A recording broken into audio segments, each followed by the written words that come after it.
Au cœur des Hautes-Pyrénées se trouve une vallée magnifiquement préservée.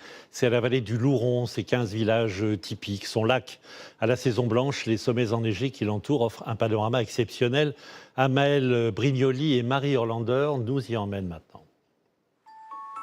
Ce matin-là, la vallée du Louron s'éveille enneigée. Elle a pris ses quartiers d'hiver durant la nuit. Alors, doucement, la station de ski prend vie. Quand soudain, un drôle de traîneau dans la neige. Devant, Baba. Ce n'est pas le Père Noël et ses rennes, mais Paul et ses chiens nordiques. Par contre, je pensais que tu l'avais attaché. Ces derniers sont impatients de fouler la neige fraîche. Nest, tu laisses. Il y a des jours avec, il y a des jours sans. Et puis on apprend à se connaître. Et l'idée, c'est que chacun puisse s'exprimer et apprenne à tenir sa place et son rôle, etc. Au début donc, chacun se flaire et apprend à se connaître. Et pour la féliciter, vous pouvez la caresser, vous occuper d'elle.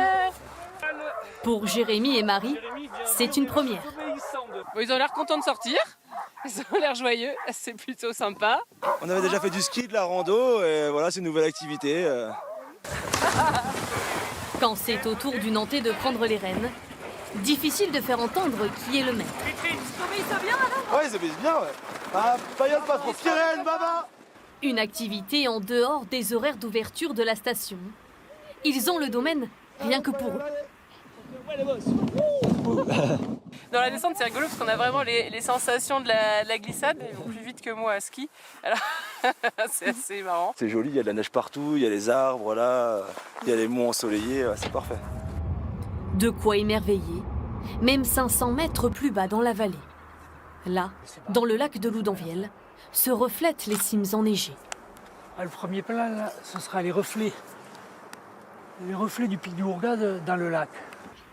Un tableau immortalisé par Patrice, photographe amateur.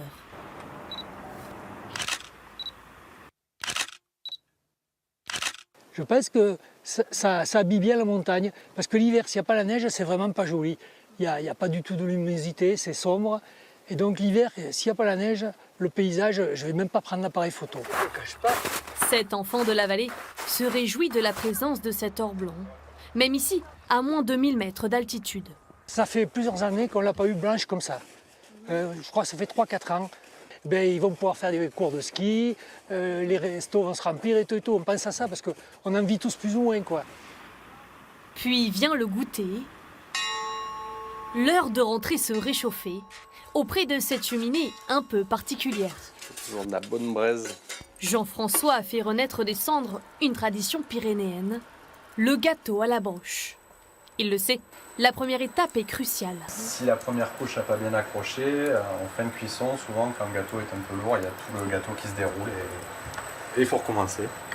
Une confection artisanale qui attise la curiosité des passants. Et disons qu'on sait que c'est pas de l'industriel, quoi.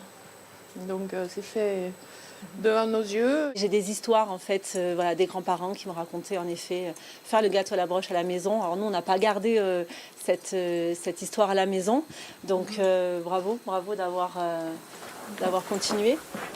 Après plus d'1 heure de cuisson, il faut découper le gâteau à la broche et laisser refroidir un peu, mais pas trop longtemps. Mais là, chaud, c'est vraiment pas mal, ouais.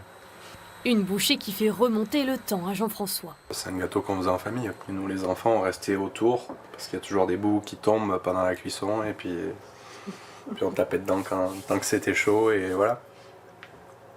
Et voilà, ça rappelle de bons souvenirs. Alors que le jour décline déjà, la vallée du Louron se surprend à rêver que de nouveaux flocons tombent.